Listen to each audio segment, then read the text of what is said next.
요즘 마트 한번 다녀오면 진짜 이런 생각 들지 않나요? 아니, 도대체 왜 이렇게 많이 오른 거야?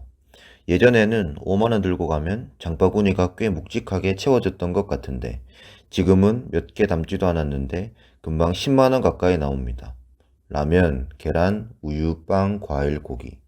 예전 가격을 기억하는 사람일수록 지금 물가가 더 크게 체감됩니다. 특히 밖에서 밥 한 끼 먹는 가격은 정말 무섭게 올라갔습니다. 국밥 한 그릇, 김치찌개 하나도 이제는 만 원이 기본인 시대. 커피 한 잔까지 마시면 만 원으로 한 끼 해결하는 것도 쉽지 않습니다. 근데 더 무서운 건 이게 아직 끝난 게 아니라는 겁니다. 앞으로도 식품 물가는 계속 오를 가능성이 높다고 생각합니다. 왜냐하면 음식 가격을 올리는 요소들이 전부 상승하고 있기 때문입니다. 전기요금 상승, 가스비 상승, 수도요금 상승, 각종 공과금 인상, 거기에 인건비 상승까지. 식당 사장님 입장에서는 직원 월급도 올려줘야 하고, 재료값도 오르고, 임대료도 오르고, 배달앱 수수료도 부담됩니다. 그러니 결국 음식 가격을 올릴 수밖에 없습니다. 마트도 마찬가지입니다. 곡물 가격 상승, 원유 가격 상승, 물류비 상승, 환율 상승. 결국 모든 비용이 식품 가격에 반영됩니다. 그리고 저는 어느 순간 깨달았습니다. 어차피 매년 먹는 음식 가격은 오를 텐데 나는 왜 계속 소비자로만 남아 있을까? 매달 월급 받아서 비싸진 식비를 감당만 하는 삶. 계속 물가를 따라가기만 하는 느낌. 그래서 저는 생각을 바꾸기로 했습니다. 폭등하는 식품 물가에 스트레스 받는 대신 차라리 식품 산업 자체를 조금씩 사 모으자. 그렇게 관심을 가지게 된 게 바로 국내 식품 ETF였습니다. 라면 기업, 과자 기업, 음료 기업, 식자재 기업. 사람들은 경기가 좋아도 먹고 경기가 나빠도 먹습니다. 주식시장 분위기가 어떻든 사람은 결국 밥을 먹어야 합니다. 오히려 경제가 어려워질수록 생필품과 식품 산업의 중요성은 더 커집니다.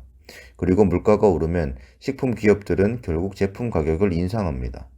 처음에는 소비자들이 부담을 느끼지만 시간이 지나면 그 가격이 새로운 기준이 됩니다.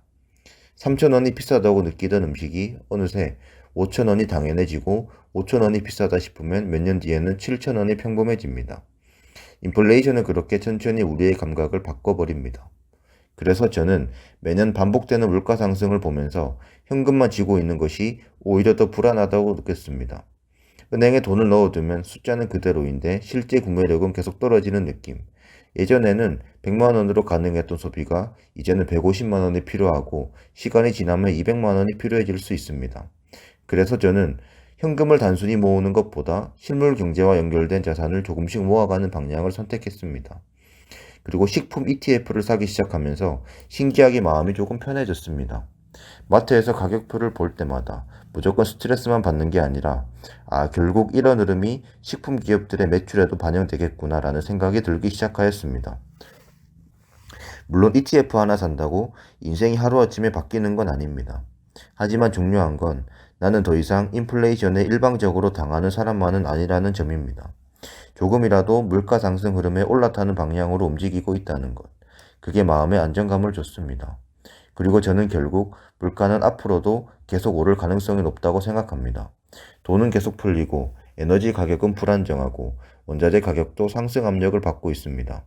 결국 물가가 오르면 생필품 가격도 오르고 식품 가격도 오르고 전기요금도 오르고 원유 가격도 오르고 금과 은 같은 원자재 가격까지 전부 영향을 받게 됩니다. 실물의 시대에서는 현금보다 실물과 연결된 자산들이 더 강해질 가능성이 큽니다. 그래서 나는 폭등하는 물가 속에서 그저 불평만 하는 대신 식품 ETF를 조금씩 사모으기로 마음먹었습니다.